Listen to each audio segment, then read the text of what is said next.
देखो लोक तो बहुत आसती कि ग्रीवांसटा भी काफी आसी डुंगरीपाली बहुत बड़ ब्लॉक चेरुपाली पंचायत आज होता ग्रीवांस अनुष्ठित होता आमर इतिमध्य 66टी ग्रीवांस आसी आम एक्चुअली सकाल 7टा ରୁ 10टा खरा को आखि आगे रखिक ग्रीवांस करुचु किंतु एवं 10:30 भी है तथापि आम ग्रीवांस रिसीव करुचु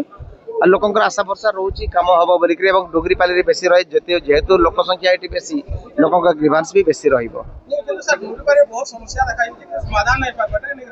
नहीं समस्या समाधान नहीं समस्या अनुपात रे समाधान भी चली किंतु जेहेतु बेसी समस्या बेसी लोक से लगुच कि आम समुदाय होने बोलिक समाधान कहीं हम नहीं निश्चित भाव हम शमशान घाट रिपेयरिंग लगी बर्तमान भी पिटिशन आज आम पाइचु वीडियो को निर्देश देचे से व्यक्ति भाव में देखते एक्चुअली श्मशान पोजिशन कण अच्छे से अनुसार कार्यानुष्ठान भी ग्रहण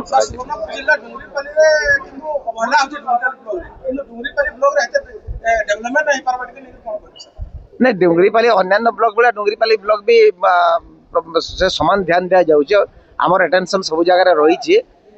जेहेतु डुंगरीपाली टे दूरिया अच्छे बोली समस्त लगुच कलेक्टर नहीं आसबार कि प्रशासन नहीं आसबार किंतु प्रशासन इन अच्छे आमे भी आसुचु ग्रीवांस भी करुचु समस्या भी बुझुचु काम भी चली।